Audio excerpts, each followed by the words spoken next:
할렐루야. 오늘 우리가 교육과 봉사에 대해서 다 같이 한번 공부를 하도록 하겠습니다. 이 교회는 하나님 주시는 사명이 있습니다. 교회의 사명은 무엇인가? 교회가 이렇게 있습니다. 그러면 이 십자가를 중심으로 우리 예수 믿는 사람들은요, 먼저 하나님께 대한 사명이 있습니다. 하나님을 향하여 한번 따라 볼까요? 예배를 드리는 거죠. 오늘도 우리 주일 예배 하나님께 영과 진리로 모여서 기도하고 예배 드리지 않았습니까? 뿐만 아니라 우리 이웃을 향하여서 하나님에게 맡겨준 사명이 있어요. 이웃에게는 한번 따라해 보시죠. 전도 또는 선교해야지 됩니다. 그리고 이 교회가 성도들을 향해서 예배를 드리고 전도를 할 때 이 안에 모여 계신 성도님들이 계시지 않습니까? 이 성도님들을 향하여 교회가 해야 될 사명이 있습니다. 그것이 한번 따라 볼까요? 교육. 그렇죠. 교회 성도들을 교육해서 하나님의 제자를 만들고 그분들의 신앙이 성숙해져서 다시 하나님께 예배를 드리면 드릴 때마다 받은 은혜로 전도하고요. 전도한 자들이 또 예배 드리고 모여서 교육받고, 그리고 전도하고 또 예배 드려서 교육받고, 이것이 바로 하나님이 원하는 사역이라는 것입니다.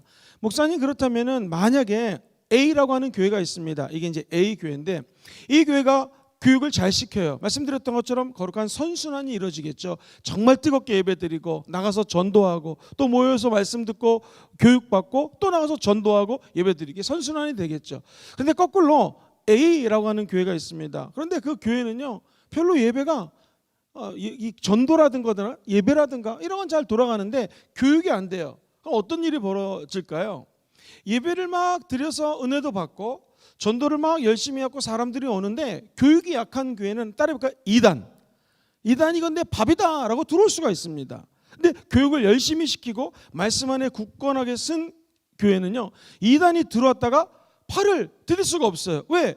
대부분의 이단들은요, 기독론 가지고 장난치거든요. 예수 그리스도가 하나님이지 뭐 인간은 아니다, 또는 인간이지 하나님은 아니다, 기타 등등 신론, 기독론, 성령론, 이 세 가지 핵심적인 딱 신학적인 체계까지는 안 가더라도 기초적인 하나님 말씀이 굳건하게 쓸 경우에는요, 아무리 2단 3단이 와도 흔들리지 않습니다. 그리고 성도들이 이야기하다 보면 이상하다, 이건 목사님이 가르쳐준 거하고 좀 틀리네 하면서 2단을 오히려 쫓아낼 수가 있습니다.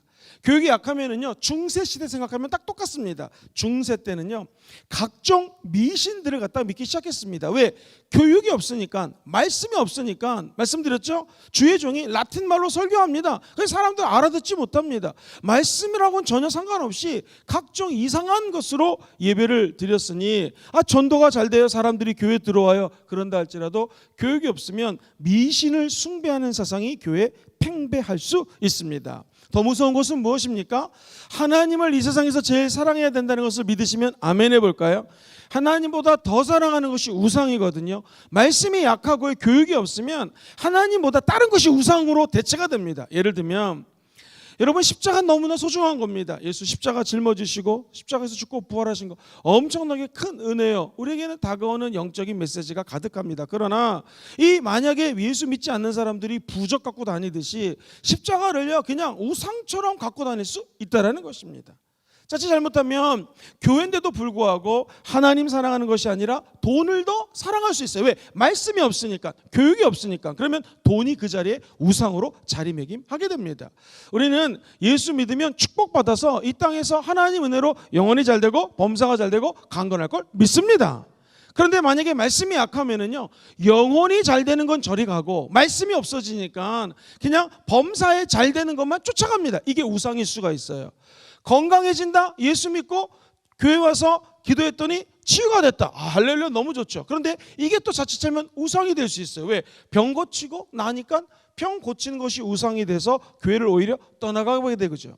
10명이 치료받았지만 한 명이 다시 교회로 찾아와서 올바른 제자의 삶을 살았습니다. 나머지 9은 어떻게 되는지 모릅니다. 이처럼 교회 안에 예배드리는 사역, 전도하는 사역 너무 중요하지만 가장 중요한 것은 교회 안에 모여있는 성도들을 어떻게 말씀으로 교육시키는가라는 것이 중요합니다. 그래서 오늘의 주제는 바로 이 교육에 관한 것입니다.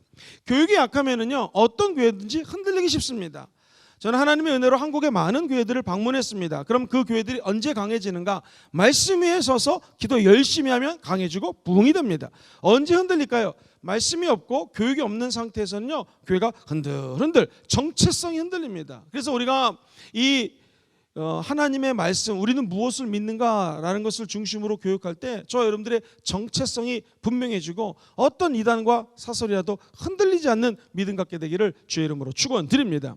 이런 교회 내부를 틈타는 적도 무섭지만 사실 이 마지막 때는요, 종교다원주의라고 그래가지고요, 이게 산의 정상에 올라갑니다. 그러면은 목사님 일로 올라가나 일로 올라가나 이렇게 가나 이렇게 가나 어쨌든 산 정상만 가면 되지 않습니까? 이것을 아주 쉽게 얘기해서 종교다원주의라고 표현할 수 있습니다. 어느 길로 가든 108번제를 드리고 열심히 3000번제를 드리면 극락왕생하는 거 그거 도가 아닙니까? 열심히 부모 잘 섬겨서 유교적 사고방식으로 극락왕생하는 거 그것도 좋은 거 아닙니까? 다고들 여러 가지 구원받을 수 있는 길이 있다고 얘기합니다. 이것이 종교다원주의적 삶을 살고 있는 이 마지막 때에 예수만이 길이요 진리요 생명인 것을 가르쳐주지 않으면, 교육받지 않으면 여기서도 흔들릴 수 있다는 것이죠. 그러므로 이 마지막 때에 더 철저히 우리가 하나님의 말씀을 듣고 교육을 하고 받아서 저 여러분들이 흔들리지 않는 굳건한 반석 위에 믿음이 세워지게 되기를 주의 이름으로 축원드립니다. 지금까지 했던 말씀을 기초로 해가지고요, 한번 교육에 대해서 말씀을 나누도록 하겠습니다. 하나님이 예수님을 보내주셨죠. 예수님이 이 땅에서 사역하시고 승천하시면서, 그러니까 다시 승천하시면서 마지막으로 하신 말씀이 있습니다. 우리가 너무나 잘 아는 마태복음 28장 20절 말씀이에요. 같이 한번 읽어보겠습니다. 시작. 내가 너희에게 분부한 모든 것을 가르쳐 지키게 하라. 볼지어다 내가 세상 끝날까지 너희와 항상 함께 있으리라. 한 번 더 읽어보죠. 시작. 내가 너희에게 분부한 모든 것을 어떻게 해요? 가르치고 그 다음에 어떻게 해요?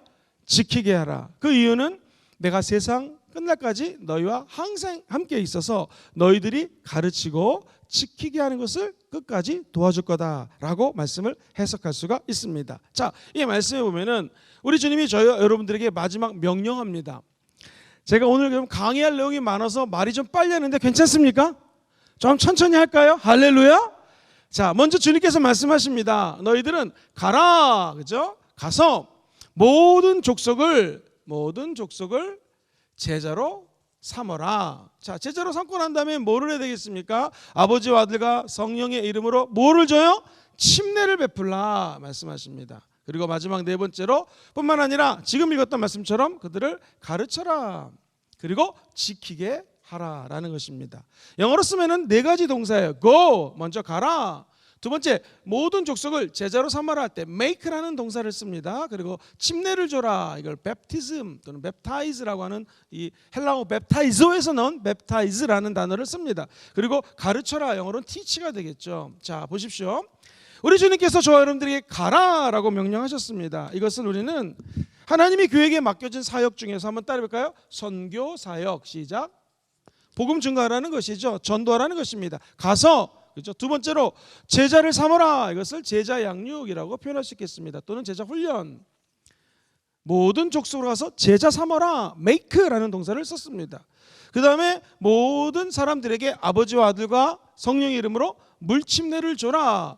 여러분, 침례를 준다는 것은요, 입교 의식입니다. 군인들이 군대 가서 훈련소를 거치면 군인 될 수 있는 것처럼 교회 와서 먼저 물침례 받습니다. 이것은 영적으로 교회가 세워진다는 것입니다. 교회에 와서 물침례를 받고 그 교회에 입교해라. 그리고 뿐만 아니라 성찬 예배를 드림으로 예수님의 몸과 예수의 피를 먹고 마시라. 자, 그렇다면 침례는 세 가지가 있다고 성경에는 말씀합니다. 첫 번째 따라해볼까요? 물침례. 교회에 들어온 거죠. 두 번째 뭐 봐야 됩니까? 한번 따라해볼까요? 성령 침례. 성령 침례, 우리 순복음 교단에서는 방언을 표적으로 말한다라고 말합니다. 그 다음에 따라해볼까요? 불침례. 이 침례가 물침례 받아서 교인 되고 성령 침례 받아서 방언 받고 불침례 받아가지고 내 심령이 뜨거워지는 거예요. 아까 우리 사랑하는 장로님이 기도했죠. 이 불침례는요, 기도 열심히 하면 그렇죠, 뜨거워질 수 있습니다. 또한 제자들에게 예수님이 부활하시고 말씀을 풀어줬습니다. 그때 제자들의 마음이 불같이 뜨거워졌습니다. 그러니까 이렇게 말씀 양육할 때 우리 심령 속에 불과 같은 하나님의 영광이 드러날 수 있다라는 것입니다.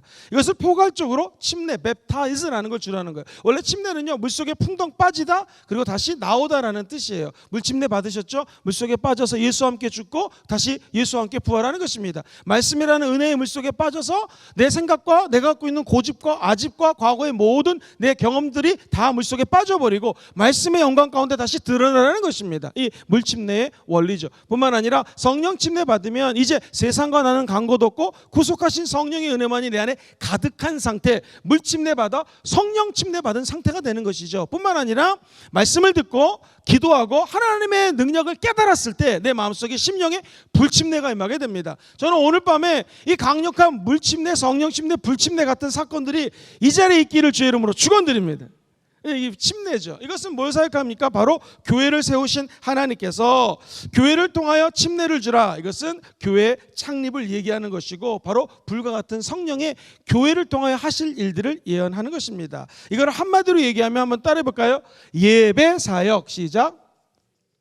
우리가 예배를 드리면서 물침례 같은 체험을 하고요, 교회 입교하고요, 성령 충만받고 또 나아가 방언도 말하게 되고요, 그리고 불침례를 받게 됩니다. 예배 사역이라고 표현을 하겠습니다.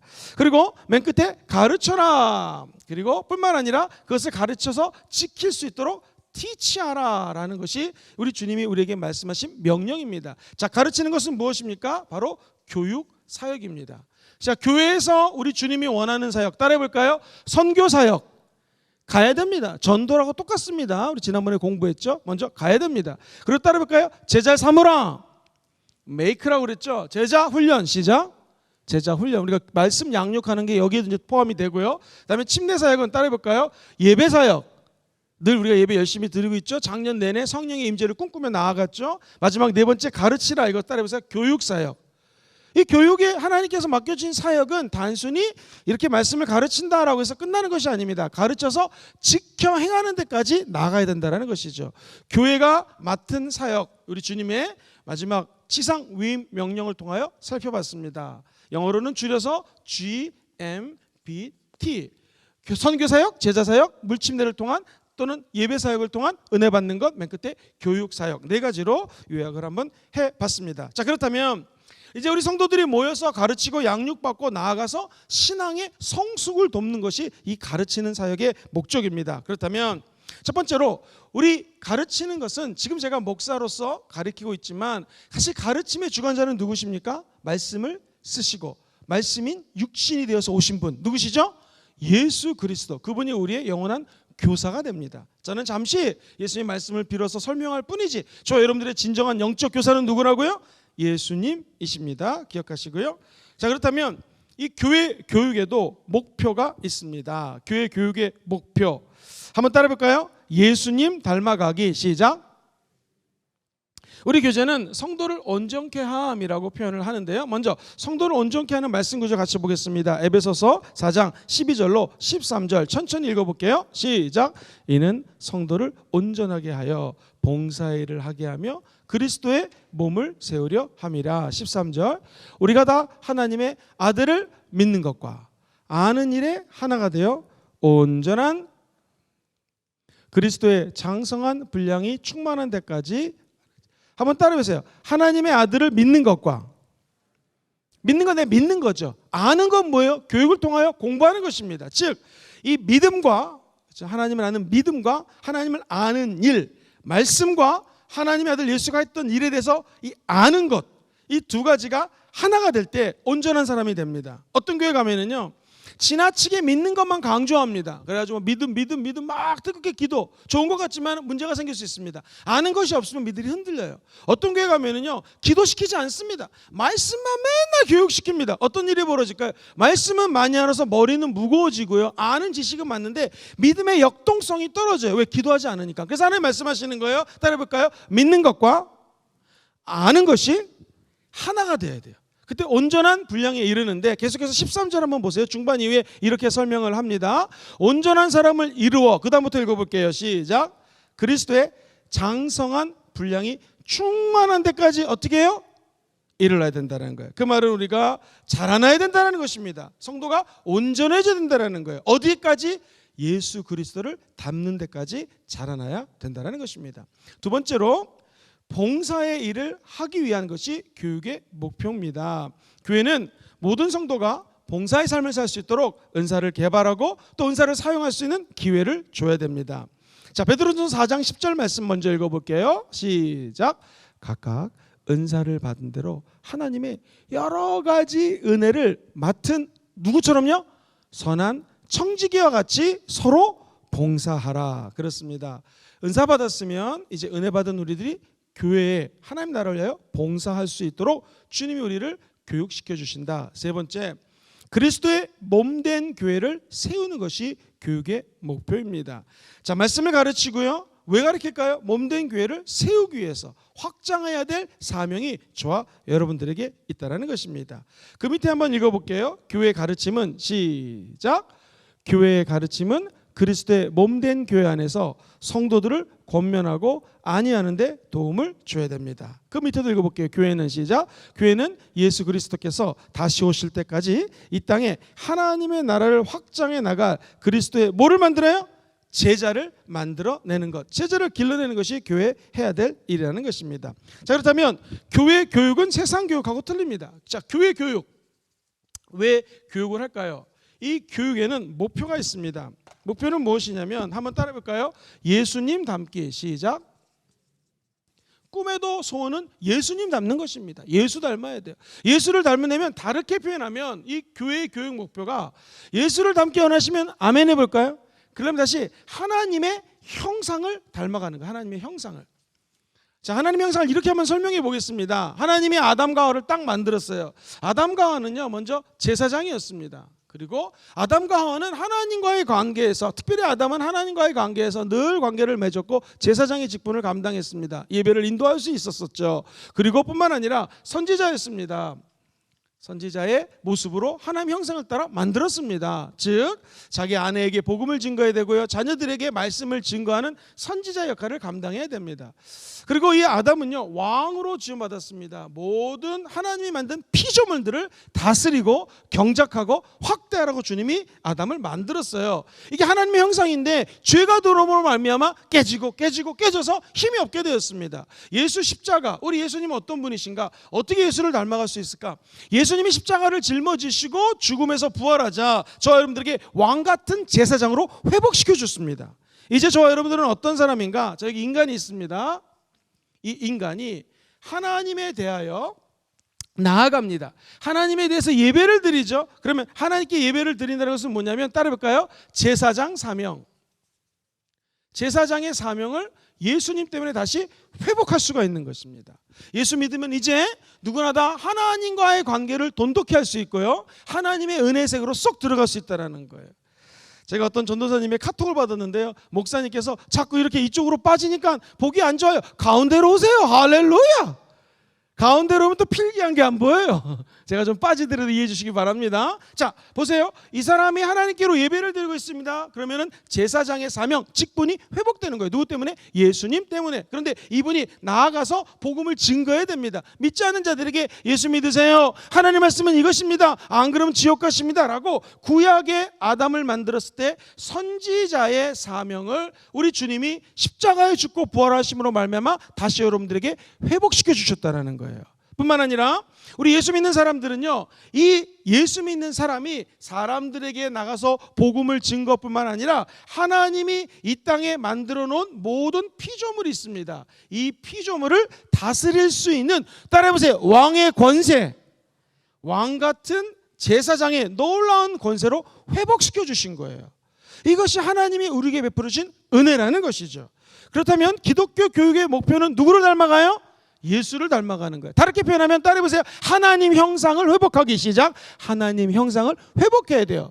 다르게 표현하면 우리의 모습이 제사장이었는데 타락했어요. 선지자였는데 타락했어요. 왕이었는데 타락했어요. 십자가 예수를 통하여 한 인간이 다시 하나님께로 나갈 수 있는 제사장의 직분으로 회복되는 거예요. 이제 여러분들은 누구나 다 십자가 예수의 힘을 힘입어 하나님께로 나아갈, 따라해보세요, 담력을 얻었습니다. 성소로 들어갈 수 있는 담력을 얻은 거예요. 누구 때문에? 예수님 때문에. 자, 또 하나, 어떤 사람이 선지자로서 복음을 증거한다. 하나님 우리에게 맡겨준 선지자의 직분이 회복이 됐습니다. 제일 중요한 것, 저와 여러분들은 왕 같은 직분이 하나님의 은혜 때문에 다시 회복이 되었어요.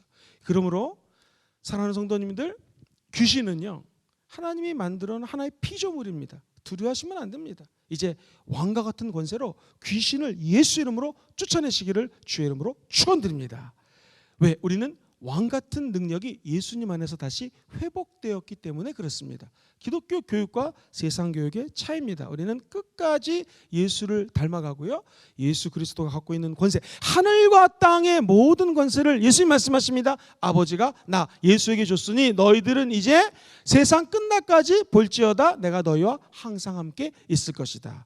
우리가 될 일은요, 사람들로 하여금 가르치고 지키게 행할 수 있도록 주님 명령하신 것 하기만 하면 됩니다. 그러면 하나님께서 세상 끝날까지 저와 성도님들과 영원토록 함께해 주실 것입니다. 할렐루야. 이것이 교회 교육의 목표였습니다. 제일 중요한 거였고요. 자, 그렇다면 이제 교회학교 선생님들 여기 많이 계시는데요, 교회학교 선생님, 또 원리더님들, 홈 미팅할 때 리더님들, 그리고 우리 장로님들, 안수집사님들, 권사님들, 어떻게 예수 그리스도의 교육 사상을 좀 알 수 있을까요? 라고 질문한다면 교재가 아주 참 잘 정리를 했습니다. 일단 교사라고 가정을 하고요, 모든 교사들은요 먼저 하나님의 교훈을 가르치는 자가 돼야 됩니다. 이 말은 참된 교사는 자기 생각이 아니라, 자, 누구의 생각을 가르쳐야 돼요? 하나님의 생각, 하나님의 교훈을 가르쳐야 된다는 것입니다. 요한복음 7장 16절 같이 한번 읽어볼게요. 시작.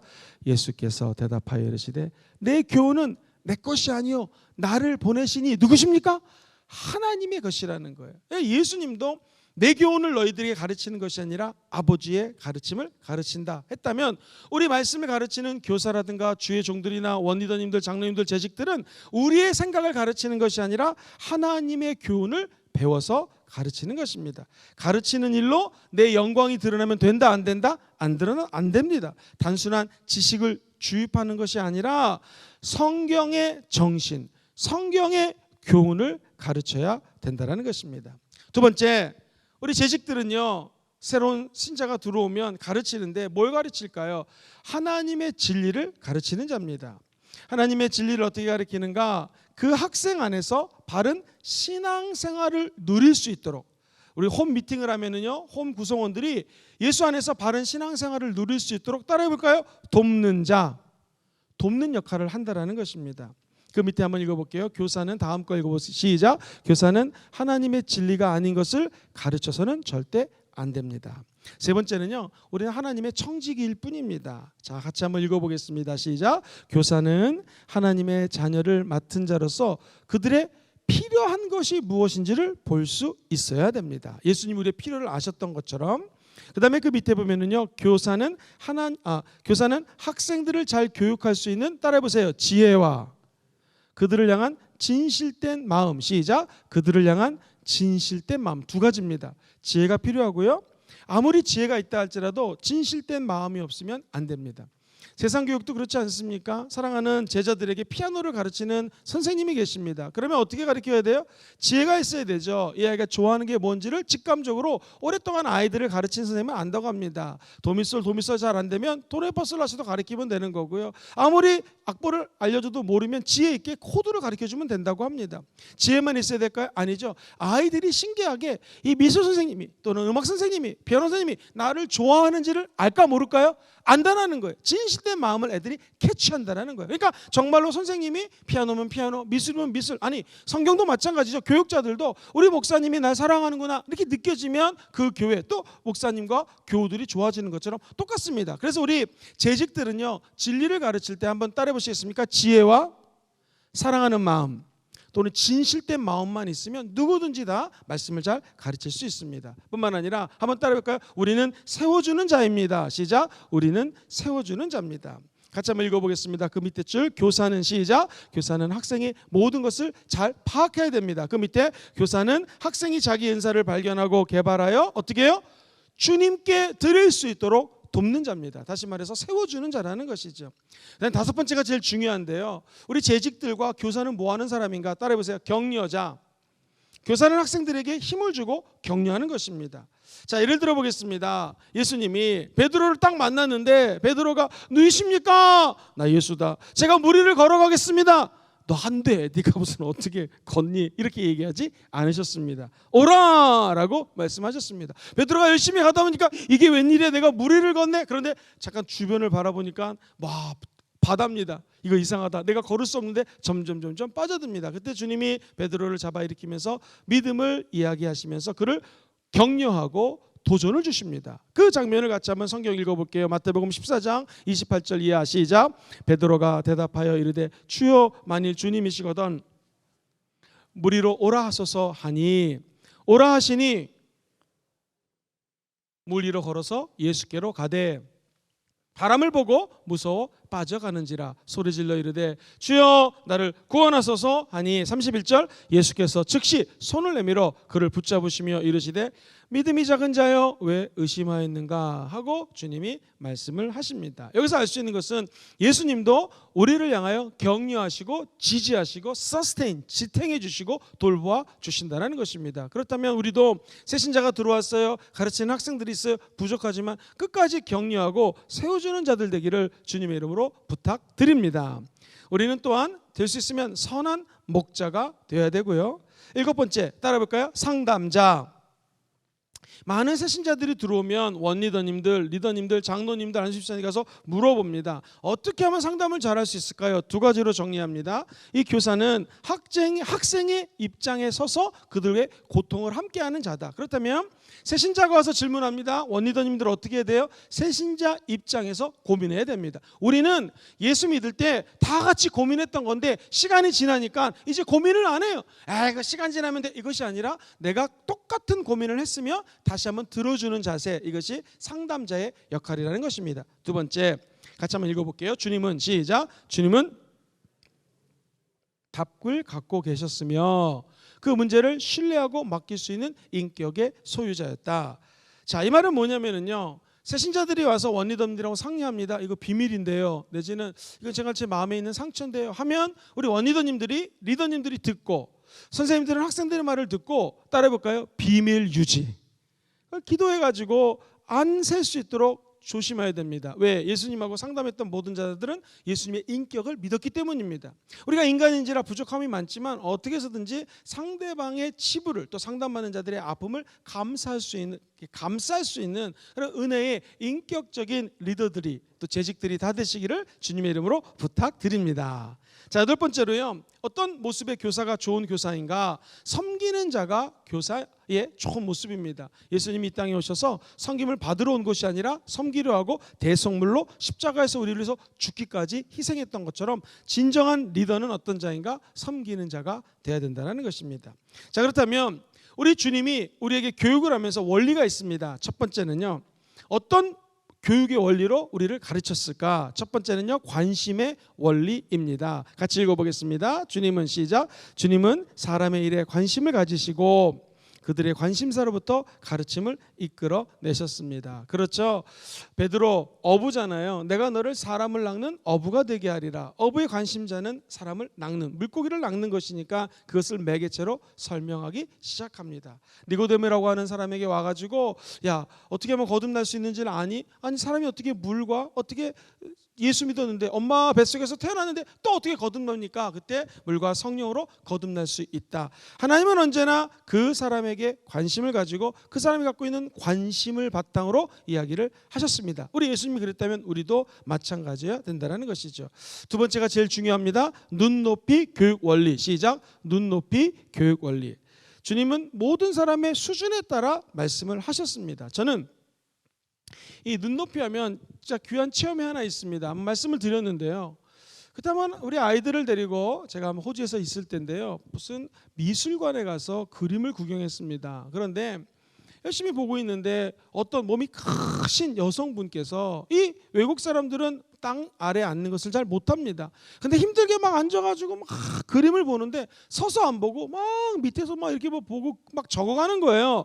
아주 저분 힘드실 텐데 지금 뭐 하고 계십니까? 그랬더니 이렇게 얘기를 하더라고요. 사실은 저는 유치원 원장입니다. 내일 우리 아이들이 이곳에 미술관 방문을 해가지고 그림을 보는데 우리 어른들은 이렇게 볼 수 있지만 아이들이 입장이라면 어떻게 볼지를 자기가 알아야 되기 때문에 무릎 꿇고 엎드리고 막 이렇게 낮은 자세로 그림을 보면서 또 하나하나 다 자기 노트에다 적어가지고 애들 설명하려고 이렇게 적어가는 거예요.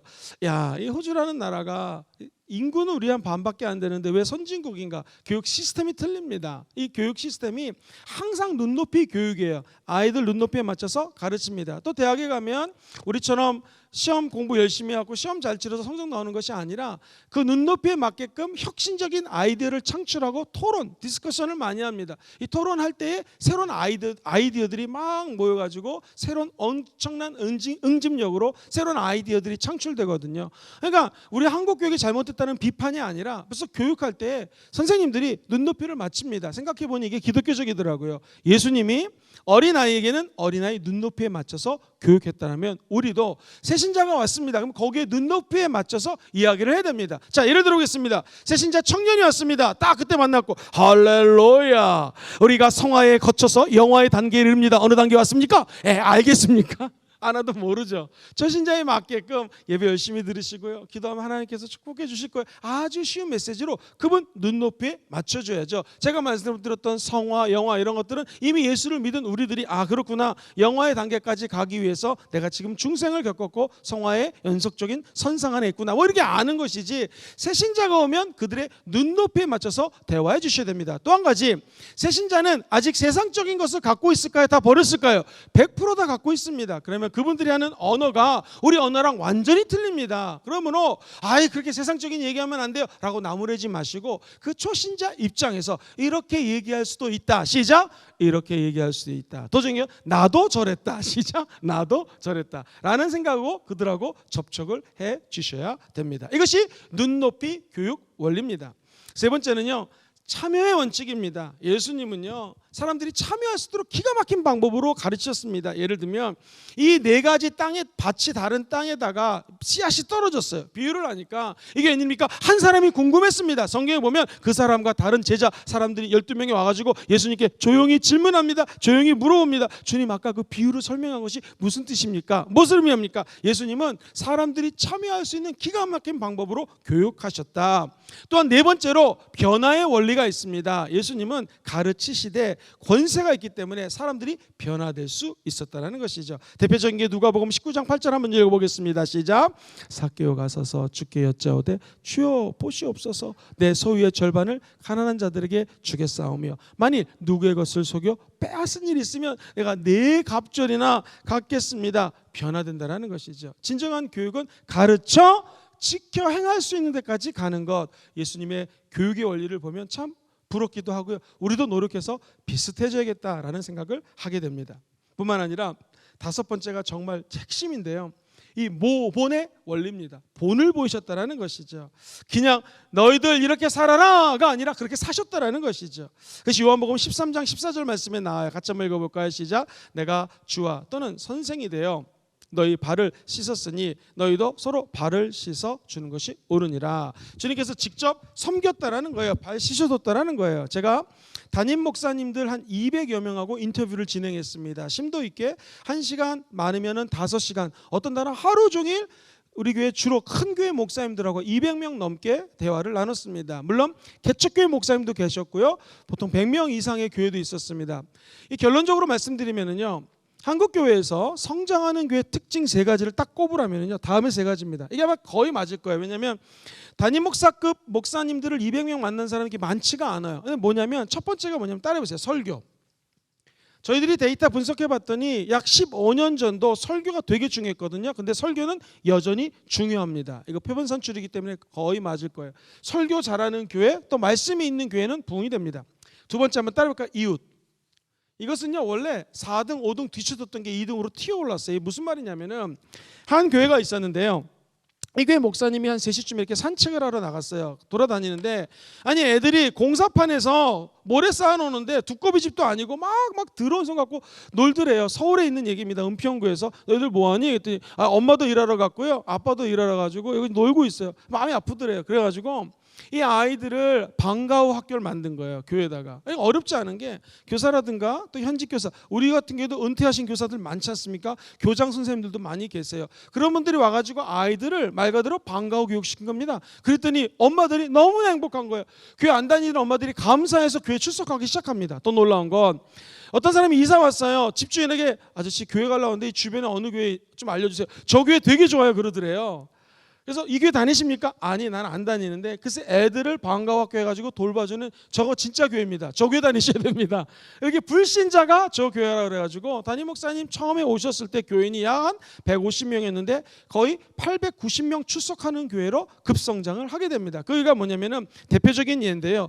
그 동네 그 지역 이웃의 어려움과 아픔과 힘든 것을 교회가 도와주려고 그래요. 나가서 제가 방문했을 때는요, 아예 아이들 도서관을 만들었습니다. 우리 교구 사무실 정도 되는 크기에다가요, 멋지게 아이들 도서관을 만들어서 누구든지 와서 아이들용 책 볼 수 있도록 배려해 줬습니다. 그러니 아이들이 언제든지 학교 끝나고 와서 모여서 교회에서 책 보고 모르면 질문하고, 그러니까 이웃이 갖고 있는 어려움을 도와주는 교회는 부흥되더라는 것입니다. 오늘도 제가 저녁을 먹으러 잠깐 나가는 길에 어떤 아저씨들이 오셔가지고 물을 갖다가요 2만원 통 3개를 갖고 와가지고 우리 교회에 물을 길러 가는 거예요. 사랑하는 성도님들, 우리 교회가 부산 일대에서 약수물 중에서 제일 유명한 교회 중에 한 거 아십니까? 다 아시죠? 근데 이 남자분이 막 서성서성 못 들어가는 거예요. 질문 드리겠습니다. 이 남자분 우리 교회에서 물 떠가는 거 허락하는데 왜 서성거렸을까요? 왜 망설였을까요? 답은 여자 화장실에서 퍼가야 됩니다. 남자가 여자 화장실 들어가니까 얼마나 마음이 힘들겠습니까? 그런 거 제가 옆에서 지켜볼 때마다 안타까워요. 남자분들도 물 떠가는 자유가 있습니다. 할렐루야. 그래서 그 관을 저쪽에 좀 빼주면 지역 주민 누구나 와서 이 약수물 우리 하나의 은혜로 먹는 거 아니겠습니까? 얼마든지 퍼갈 수 있도록 배려해주는 교회, 그런 교회들이 성장할 수 있습니다. 하나의 단편적인 예입니다. 이거 말고도 무지무지 예를 많이 들 수 있어요. 그래서 이제는 로컬 처치라고 그러죠. 지역교회입니다. 지역교회는 남산동이면 남산동, 영등포구면 영등포, 뭐 대방동이면 대방동, 그 지역의 주민들, 이웃들을 섬기는 일을 하지 않으면 살아남을 수가 없습니다. 한국교회가 지금 코로나19 이후로 많이 손가락질을 당하고 있죠. 왜 그럴까요? 거의 100% 이것 때문입니다. 기도가 없었을까요? 아닙니다. 교회에 헌금 없었을까요? 아닙니다. 이 이웃에 대한 돌봄과 배려가 적었기 때문에 손가락질 당하는 확률이 굉장히 높습니다. 그러면 부흥하는 교회는 어떻게 될까요? 이웃을 섬길 수 있는 것. 굉장히 중요한 포인트입니다. 세 번째가 제일 중요한데요. 사실 이 세 번째는 과연 일로 넘어도 과언이 아닙니다. 이게 뭐냐면 한번 따라볼까요? 삶이라는 거예요. 삶. 우리가 이 땅에서 사는 그대로 하나님이 부흥을 주더라는 것입니다. 특별히 교회는 목사님의 삶을 보고 성도들이 와서 은혜 받고 교회 교인이 된다는 것이고요. 장로님들의 삶, 재직인데 그분의 삶이 어떤지를 보고, 야 우리 사장님이 장로님인데 이런 사장님이라면 내가 믿고 나도 교회 올 수 있다, 이러면 교회가 부흥이 되는 거예요. 안수 집사님이 예를 들면은 직장에서 과장님이신데 그 과장님의 삶을 가만히 보니까 하나님이 정말 시냇가에 심은 나무처럼 형통케 하는구나. 왜 그럴까 알고 봤더니 순복음 금종교회 다니시네요. 나도 그 교회 한번 가보겠습니다 라고 얘기하는 거예요. 자, 이 세 가지를 제가 발견했어요. 가만히 생각해보니까 이 세 가지는 초대교회에 이미 있었습니다. 초대교회 첫 번째, 그리스도 사도들, 예수님의 사도들의 말씀을 듣고 그들이 온전히 변화되었습니다. 아까 얘기했던 선지자적 직분을 잘 감당했던 것이죠.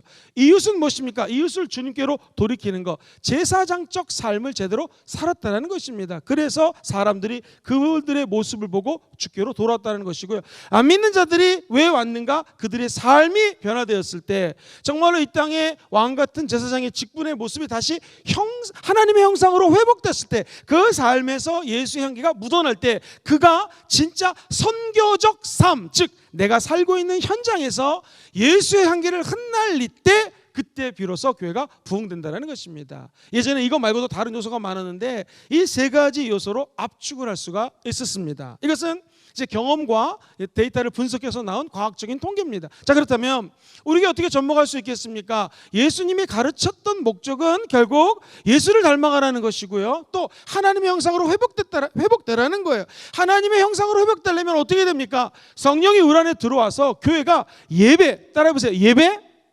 이웃을 섬기는 삶, 그리고 무엇입니까? 나아가서 제대로 예수 믿는 사람으로서의 자기의 삶의 현장에서 삶을 이끌어 나갈 때 교회는 부흥된다라는 것이죠. 우리 교회가 이 세 가지 설교, 예배죠, 이웃, 삶, 세 가지 삼박자가 짝짝 맞아가지고 예수님의 영광이 드러나고요, 하나님의 은혜 가운데 놀랍게 부흥되는 축복이 있기를 주의 이름으로 축원합니다. 주님은 가르칠 때 여섯 번째로 관계를 잘 하셨고요, 일곱 번째 따라해보세요. 인내의 원리. 시작. 인내의 원리. 가르치고 가르쳐도 안 변합니다. 그런데 끝까지 인내하면서 가르쳤던 예수님을 생각할 수 있습니다. 자, 그렇다면 교회 교육의 실제에 대해서 몇 가지 얘기하겠습니다. 교사의 자격이 있는데요, 디모데후서 3장 15절 같이 한번 읽어볼게요. 시작. 또 어려서부터 성경을 알았나니 성경은 능히 너로 하여금 그리스도 예수 안에 있는 믿음으로 말미암아 어디에 이르러 구원에 이르는 뭐가 있어요? 지혜가 있다라는 거예요. 결국 교사는요, 성령 충만한 체험으로 하나님을 올바로 체험하고 나눌 수 있는 자가 교사가 돼야 된다라는 것입니다. 또 한 가지, 교회 가르칠 때요, 교육을 할 때 연령별로 나눌 수가 있습니다. 제일 어린 사람 누굽니까? 어린이죠. 그 다음에 청소년, 중고등부죠. 그 다음에 대학 청년부, 그렇죠. 20대부터 요즘 결혼을 늦게 하니까 30대 중후반, 심지어 40대도 청년부에 올 수 있습니다. 결혼 안 하신 분들의 모임이죠. 그 다음에 장년입니다. 그럼 우리는 교회 교육하면 떠오르는 게 뭐예요? 교회 학교 하면 딱 떠오르는 게 뭐예요? 어린이 주일학교, 청소년, 대학생 정도까지만 생각합니다. 아닙니다. 교육은요, 어린이, 청년, 성인 다 해야 됩니다. 노인도 교육을 받아야 됩니다. 그래서 여기 계신 모든 분들이 교회 교육의 대상자라는 것을 기억하셔야 됩니다. 목사님이 그러면 어떤 교육하면 좋을까요? 한번 따라해볼까요? 성경 교육. 이 성경 교육은요, 같이 읽어봅시다. 시작. 성경 통독, 큐티, 성경 주제별 연구, 성경 인물별 연구 등 하나님의 말씀을 공부하는 것입니다. 우리 순복음 금종교회는 이 상반기 때 제가 교리에 대해서, 순복음 교리에 대해서 말씀을 드리는 거거든요. 하나님, 예수님, 성령님, 구원, 교회, 종말, 이게 교리입니다. 그래서 다른 말로 조직신학적으로 가르쳐 드리는 거고요. 이제 하반기에 가면 아까 말씀드렸던 성경 교육을 실시합니다. 역시 기도하기는 9월, 11월경 두 달에 거쳐서 21일, 조금 힘들더라도 좀 강하게 훈련을 시킬까 이렇게 기도하고 있습니다. 어쨌든 성경과 교리가 제일 중요합니다. 요거 두 가지가 되면 이제 뿌리가 딱 내린 거라고 해도 과언이 아닙니다. 그 다음에 세 번째로 직책별 교육이 있어요. 장로님, 재직, 제자훈련, 교사훈련. 이 교사들 그때 저희들이 앙케이트를 했더니 목사님, 그냥 일반 이런 말씀 교육, 조직신학적인 교육 말고 교사들을 위한 좀 교육을 해주세요 라는 바람이 무지 많았기 때문에 여름에 저희들이 제가 좀 동영상을 만들어 가지고 교사 교육을 온라인으로 지금 준비하고 기도하고 있습니다. 이처럼 재직들, 또 교학교 교사들 그 직분에 맞게끔 교육을 시켜야 된다. 그 다음에 한번 따라해볼까요? 주제별 교육. 같이 읽어보죠. 시작. 헌신, 시험, 고난, 용서, 겸손, 절제, 경건, 인내, 은사, 기도, 감사, 전도와 같은 주제, 형제사랑, 기도사랑, 기도생활, 가정생활, 사회생활 등등 주제별로 합니다. 그동안 우리 순복음 금종교회는요, 이 특세 때마다 주제교육을 시켰고요, 앞으로도 또 함께 하면서 주제교육을 다양하게 한번 해볼까 합니다. 이처럼 성서적으로 또 교리적으로 또 직분에 따라서, 그리고 무엇보다도 모여있는 사람들이 주제별로 공부할 수 있는 다양한 교육을 할 때에 그 교회는 안정적이고 튼튼하게 자라나게 될 줄 믿습니다. 할렐루야. 이런 예수님이 하셨던 교육이 우리 교회도 그대로 접목되기를 주의 이름으로 축원드립니다. 자, 오늘의 핵심 주제 말씀드리겠습니다. 교회 교육의 목표는 누구 닮아가는 거예요? 예수님 닮아가는 것. 다르게 표현하면 뭐예요? 하나님의 형상으로 회복되는 거예요. 달리 표현하면 뭐예요?